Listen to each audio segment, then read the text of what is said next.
Welcome to Dead Man Talking.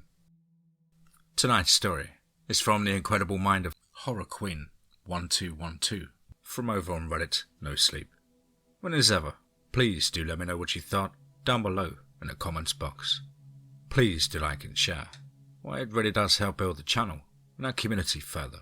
And why not hashtag TeamFEAR and DMT's Cryptid crew.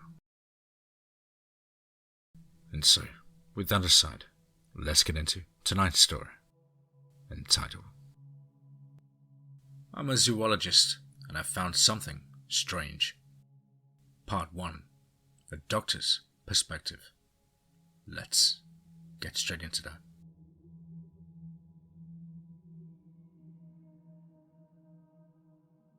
Log 1.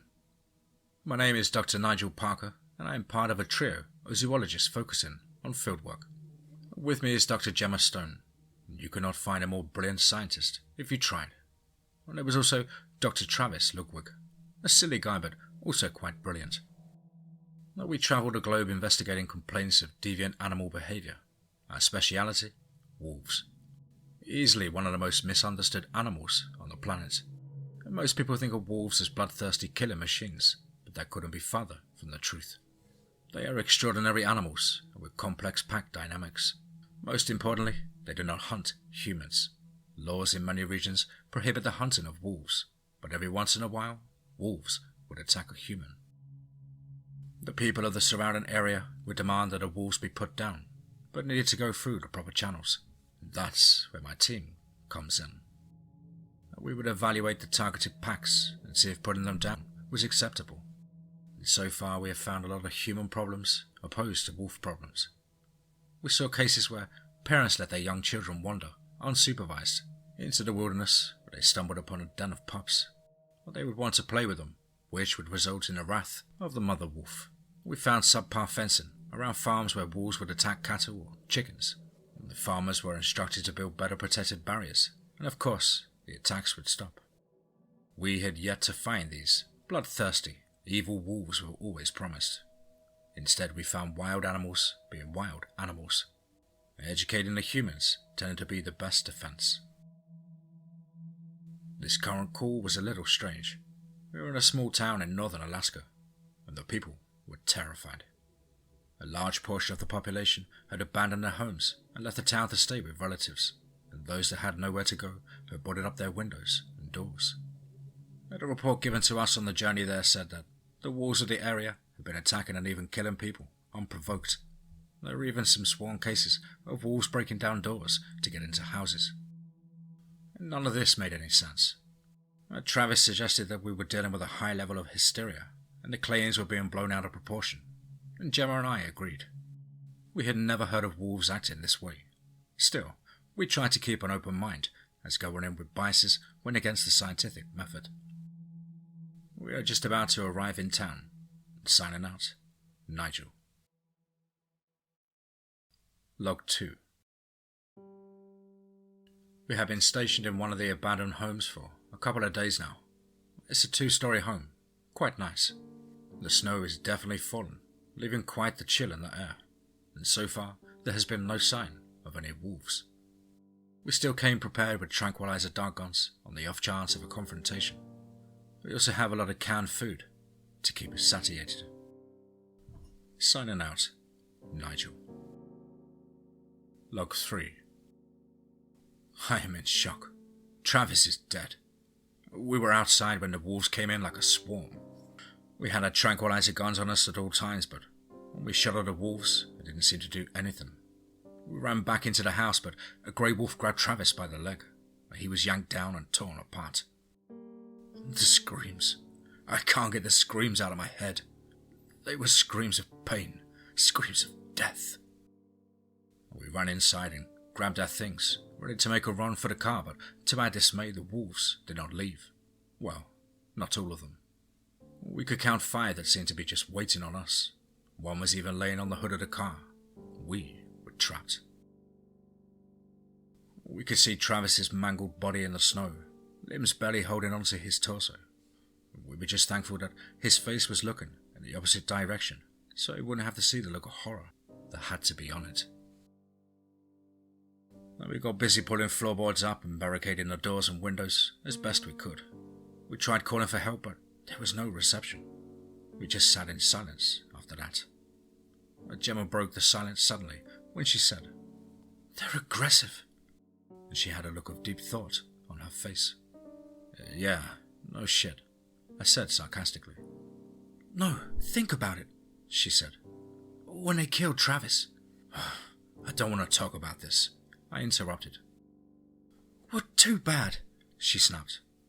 "When they killed Travis, they ripped him apart, but then what did they do?" "They set their sights on us," I said, still not seeing her point. "Exactly. They left the body alone. They didn't eat him. They aren't hunting for food." I understand it was dawning on me. Then why attack at all? They wouldn't have felt threatened as they came after us. "They killed for the sake of killing," she finished my thought. "That makes no sense," I said. "Wolves don't do that." "There's a factor we're not looking at. Certain diseases in human cases cause heightened levels of adrenaline. I think these wolves are sick, and that is leading them to this odd behaviour. It would explain why the tranquilizers didn't work. We need to get back to the lab and return with a more prepared team to get some DNA samples and see what's causing this behaviour."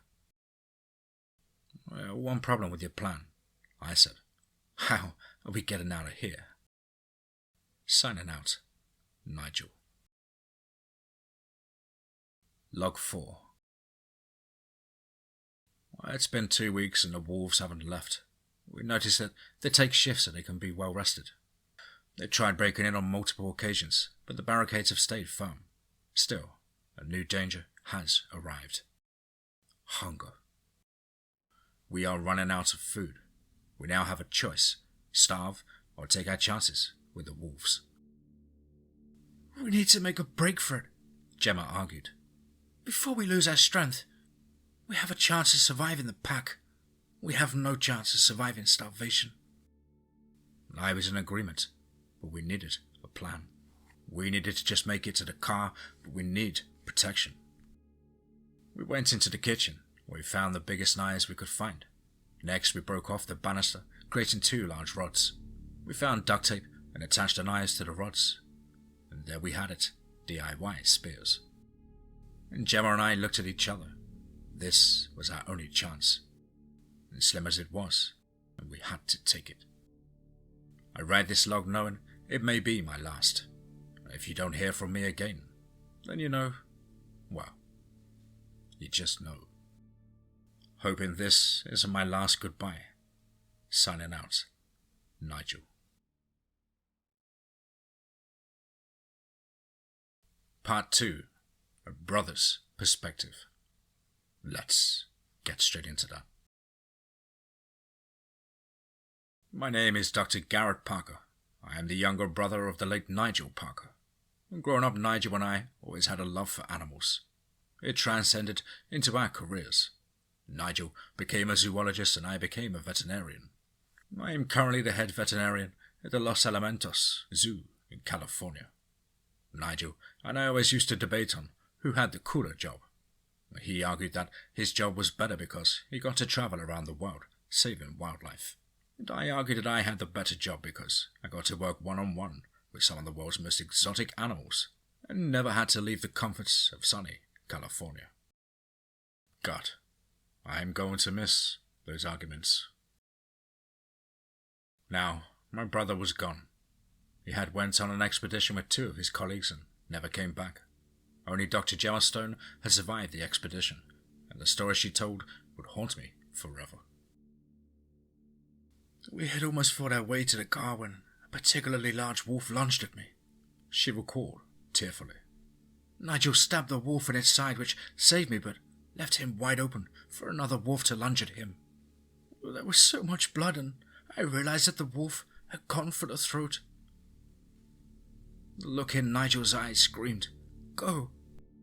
I made it to the car and drove as fast as I could, leaving the wolves and Nigel's dead body behind.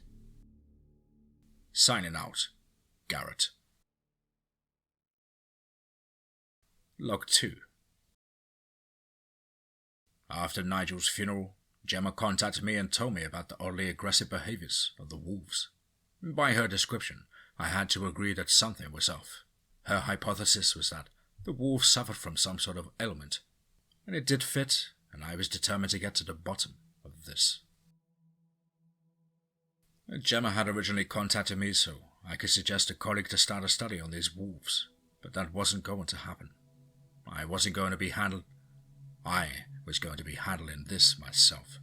I needed to know why my brother was dead, and at the risk of bragging, I am one of the best in my field. I set up a task force equipped to handle the situation. Their objective was to bring one of the wolves to me. I wanted a full workup on this animal that could only be done with 24-hour observation. I prescribed much stronger tranquilizers, and the team was armored and tasked with a variety of weapons. It took a week, but a wolf was captured, with minimal injury to the team. The wolf was an adult male, with white and grey fur. We named him Vlad, after Vlad the Impaler, due to his bloodthirsty nature. And I was informed that, even with the nearly lethal dosage of tranquilizers, he still remained conscious, though loopy. At first he was quite aggressive when he arrived at the lab, lunging at his bars of his cage. Whether this was his normal behaviour or a reaction to his change of scenery was yet unknown. A noose-like apparatus with a metal rod was used to hold him down as a blood sample was taken. I wanted everything looked at. It would take a couple of days before the blood panel came back. It was getting later in the day and it was time to feed Vlad. The zoo had a specially formalized kibble for wolves in observation. The bowl was pushed into his cage. Do not worry about his appetite, and he is unlikely to eat for a while, I told my team. Vlad has never seen kibble, and as such won't immediately recognize it as food. I finished off slowly. The wolf hadn't so much as sniffed the food before digging in. It was as if he ate kibble every day. Just another oddity to add to Vlad's list. Hopefully, the blood test would shine some light on Vlad's behaviours. Signing out, Garrett. Log 3. Vlad was nothing like we thought he would be. I had worked with wolves before, and it was apparent that Vlad was much more docile than the average wolf. It contradicted his behaviour in the wild. Jemma was in the lab when the blood test came back. The results were shocking. Vlad's hormonal levels were all normal. He did not have adrenaline spikes. His white blood cell count was normal, indicating that he wasn't or hadn't been fighting off any form of infection. The disease panel came up clear. This was a perfectly healthy wolf. I was beginning to think the group had captured the only healthy wolf in the pack when I flipped to the last page of the report. And I stared in shock. A drug panel found that he was tested positive for tryptophan, I said in shock. Tryptophan? Jemma replied. She knew what it was. We both did. It was a synthetic tranquilizer blocker used to wake up large animals after surgeries. This explains his reaction, or lack thereof, to the tranquilizer guns, I said. And nausea was coming over me as a disturbing truth was making itself known. This wolf, he was raised by a human, I said. It's the only thing that makes sense. It explains why he has been so docile. It explains his familiarity with kibble. Not to mention the drugs. But then, why attack humans when in his pack? Wouldn't he be more comfortable with humans? Jemma asked. Not if the person who trained him didn't want him to be. Whoever raised him trained him to hunt humans. I continued. We are looking at a serial killer. Signing off, Garrett. Log 4. A behaviour analyst from the FBI had taken over my lab. When I first contacted the FBI, they thought that this was all a joke. A serial killer using wolves to kill. They thought that I was full of it. Thankfully, I came across Agent Granger. He was a respected, reasonable man who had seen more than anyone should. He kept me on as an expert of wildlife. Agent Granger started this investigation by seeing if there were any non-wolf related deaths that seemed strange in and around the small Alaskan town. A man doesn't start just raising wolves to kill people without using another method first. He needs a payoff, and there are 100 ways he could get it quicker than raising a wolf pup and training it to kill, Granger said. At first they didn't see anything abnormal until they looked about 15 years in the past. The town had been plagued by a mysterious killer who would stab his victims. He seemed to prefer adult women, but wasn't above killing anyone, really. He had quite the rare pathology, whoever he was. And his reign of terror lasted 8 years, only to abruptly stop, and it was most likely that he died. A man this sick doesn't just stop if he has any choice. This was the only abnormality in or around that town in over 50 years. Agent Granger was certain that the two cases were connected. The main question was, how? Signing out, Garrett. Agent Granger found the smoking gun, so to speak. A couple of miles away from the town was an old coal mine. Part of the mine had collapsed, killing 3 and seriously injuring 1. The mine was closed down. Why this was important was because this accident had happened exactly 15 years ago, right when the killings stopped. It would make sense that one of the deceased men had been the murderer. And to try and pinpoint which one of the men was the killer, the agent contacted the only surviving victim of the mine collapse, and his name was Arthur Brown. And he invited us to his home. He lived a couple of miles away from the town, in a small cabin, and Granger and I rode together to the small dwelling. Mr. Brown greeted us kindly, and he was paralyzed from the waist down due to the accident. We walked up the ramp to his porch and went into his house. Mr. Brown was in his 70s. He had warm brown eyes and a kind smile. What little hair he still had was as white as the snow surrounding his house.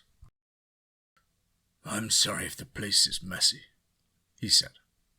"My wife, Loretta, kept things clean, but she died almost 25 years ago, and I never truly got as good as she was at keeping the clutter at bay." He looked sad. "She was my rock, the absolute best thing in my whole life. She died of a heart condition when I was still mining at the Williams mine. This was before the collapse." He rambled. It was clear that he wasn't used to company. He probably wanted to share his life with anyone that would listen. "Mr. Brown," the agent cut in gently. "We're sorry to bother you, but we come looking for information about the murders that spanned from 23 to 15 years ago. Do you recall the murders?" "Oh, yes. Terrible. It was as if I heard another horror story from one of my mining buddies every week," he stated. "Well, that's just it." Granger spoke gingerly. "We have a suspicion that one of your fellow miners was the cause of all that horror." And Mr. Brown looked aghast. "You must be mistaken. We miners might have looked tough back in our prime, but we'd never hurt a fly. These were good men, family men," he defended desperately. "We have no doubt that they were great men," Granger appeased. "But please, think. 3 men died in that accident, and out of those men, did any of them ever strike you as odd?" No. Well, there was Barry Larson," Mr. Brown clarified. "He was always quiet, but sometimes he... Sirs, I don't want to speak ill of the dead." "Please," Granger said firmly. "This is important." "Well," Mr. Brown said, "sometimes old Barry would turn right mean. He had a temper problem. He would always punch things in anger. His knuckles were often bruised or cut up." "Does Mr. Larson have any living kin?" "Why, yes, I think so. He had a brother who also worked in the mines. John was his name. Oh, he and Barry had the same problem with anger. I'd be careful knocking on John's door. Signing out, Garrett. Log 6. Agent Granger and I were coming to the same conclusion. John was our person of interest. Granger wanted to question him, but felt that it wouldn't be safe for me to come along. Mr. Brown offered for me to stay the night. He had a spare bedroom, and quite frankly, it was hard to say no to the sweet old man. I agreed, and he acted as if it was the greatest news he had ever heard. Granger went on his way, and Mr. Brown led me to the spare bedroom. It was cozy, with a quilt-covered bed and a bookcase filled with books. I'll let you get comfortable. How about I put on some tea? It always warms me up. Mr. Brown offered. Thank you. I obliged, and he wheeled off, leaving me to the room. I went to the bookcase, having a feeling that I would be reading that night, since I had noted the absence of a TV. I looked at the books and my skin went cold. Most of them had a similar title. How to Train Your Dog. Signing out, Garrett.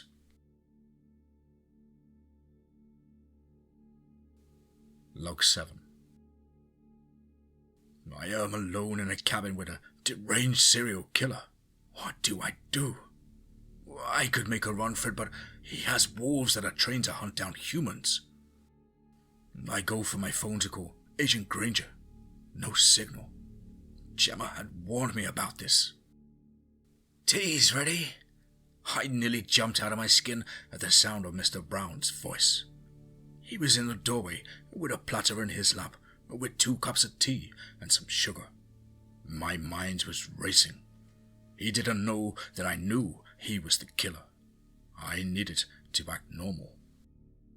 The big question I had was, should I take the tea? Poisoning me would do no good since he was trying to look innocent. The tea was probably safe. At the same time, this man was deranged and I didn't feel comfortable with the odds of probably. I'm actually not feeling so good.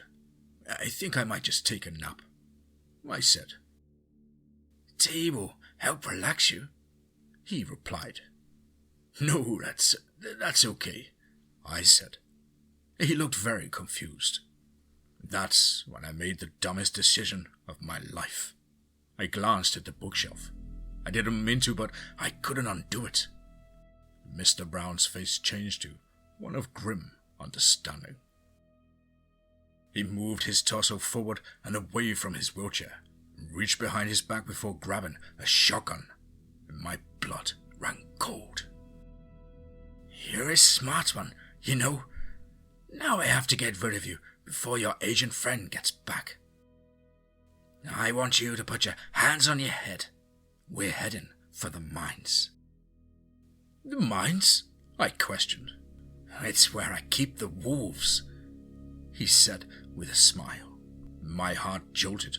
I was going to die just like Nigel. Panic was making everything spin. Put the gun down, and I imagined a voice. It sounded like Agent Granger. I looked up and sure enough, there was Granger, with a gun of his own aimed at the back of Mr. Brown's head.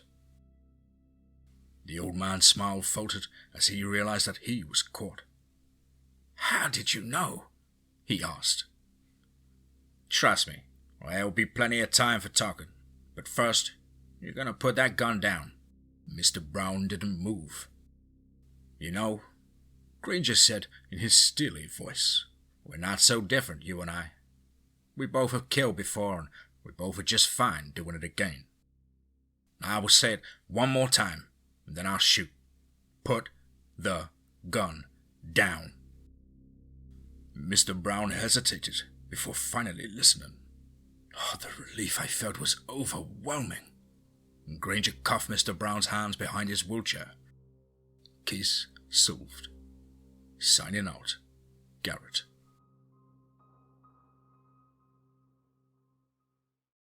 Log 8. Agent Granger had driven halfway to question a new suspect when reality of who was really to blame dawned on him. Granger explained to me how he realized that Brown was the culprit. It was two things, actually. The first thing was that none of his windows and doors were boarded like everyone else's. He wasn't afraid of the wolves. And second, the death of Mrs. Brown coincided with the beginning of the killings all those years ago. The interrogation of Arthur Brown helped explain this in further detail. "Loretta was my rock," Mr. Brown had said. "I've always had the urge to kill, but there was something about her that kept it at bay. I wasn't willing to do anything to risk screwing up what we had.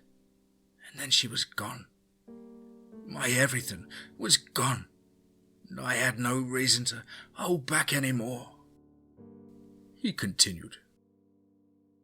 "I killed so many people. I loved it. It was euphoric. I carried on for 8 years until that fucking mine collapsed. It left me in this chair. I couldn't kill anymore. I couldn't wrestle anyone to the ground. I couldn't flee the scene. I thought it was all over.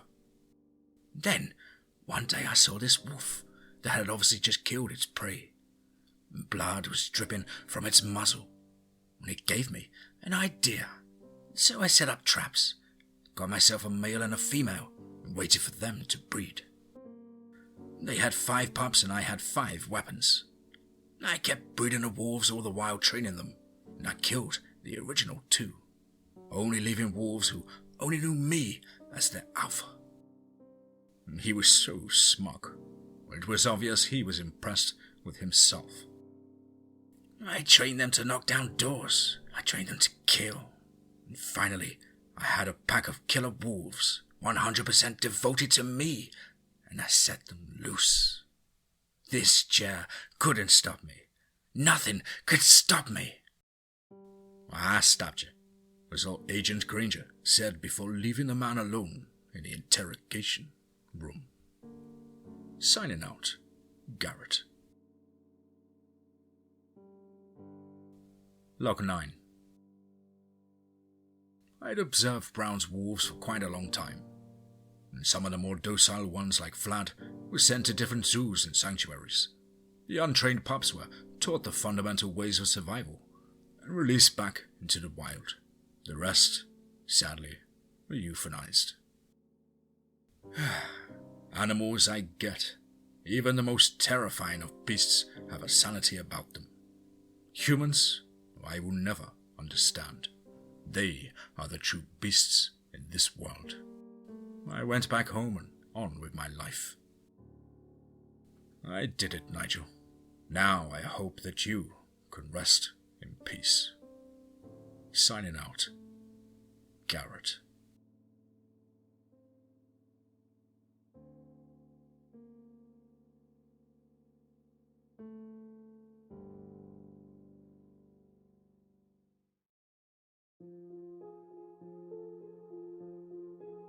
Wow.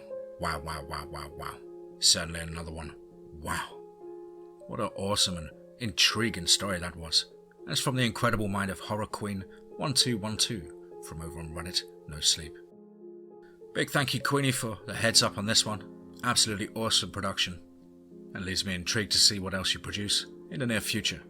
Of course, I hope you enjoyed my rendition, and I look forward to hearing from you soon. Well, guys and girls as ever, you know the drill. Please do let us know what you thought down below in the comments box. Please do like and share. Well, it really does help build the channel and our community further. And why not hashtag TeamFEAR and DMT's Cryptid Crew.